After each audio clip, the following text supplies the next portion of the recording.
ქვეცნობიერიც წარმოადგენს სამშვილდელის თვისებას და იმყოფება მოგრძო ტვინში, რომელიც განლაგებულია თავის უკანა ნაწილში. მაგის პრაქტიკული გამოყენების მიზნით შემოდგეთ მოგრძო ტვინის, ანუ ქვეცნობიერის ფსიქოლოგიური ფუნქციის შესწავლას. ყოველ ადამიანში, რომელსაც ხუთი გრძნობა გააჩნია, ჩვეულებრივი ცნობიერების სფერო კარგ მდგომარეობაში იმყოფება.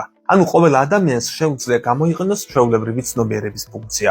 ის, რაც ჩვეულებრივ ცნობიერებაში გვესმის როგორც აზროვნების ფუნქცია, შეგრძნებები, სურვილები, მეხსიერება, ინტელექტი, კეთილგონიერება, ქვეცნობიერებაში თავის უკუქმედებად გარდაწყდება. პრაქტიკული თვალსაზრისით ჩვენი ქვეცნობიერი შეგვიძლია განვიხილოთ როგორც მოწინააღმდეგე.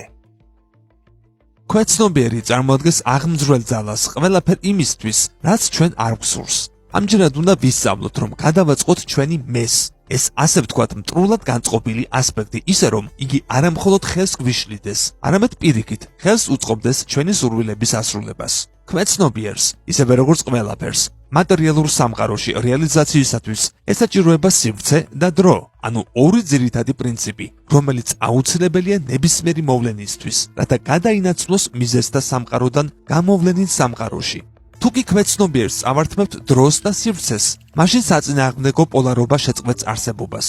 ასევე შეწყდება მისი ზეგავლენაც და მაშინ შეგვეძლება განვახორციელოთ ჩვენი სურვილები ქვეცნობიერის მეშვეობით. სწორედ ამაშია გასაღები ავტოსუგესტიის პრაქტიკული გამოყენებისთვის. თუ კი მაგალითად შთავაგონებთ ჩვენს ქვეცნობიერს, რომ ხვალ ან რომელიმე სხვა დროს აღარ მოგვინდება მოწევა ან დალევა, მაშინ ქვეცნობიერი პრობლემებს მხოლოდ ამ დრომდე შეგვიქმნის, მაგრამ არა უფრო მეტხანს. უმეტეს შემთხვევაში, მაგალითად სუსტი ან განუვითარებელი ნების ძალის შემთხვევაში, ქვეცნობიერი თითქმის ყოველთვის ახერხებს მოგვატყუოს და წარუმატებლობამდე მიგვიყვანოს. ავტოსუგესტიისთვის შერჩეული ფორმულა აუცილებლად უნდა იყოს აწმყო დროში. უნდა ჟღერდეს ასე: მე არ ვეწევი, ან მე არ ვსვამ, მე აღარ მინდა მოწევა ან დალევა. გამოიწერე კოდის YouTube არხი. ნახე უამრავი საინტერესო ვიდეო სხვადასხვა თემაზე.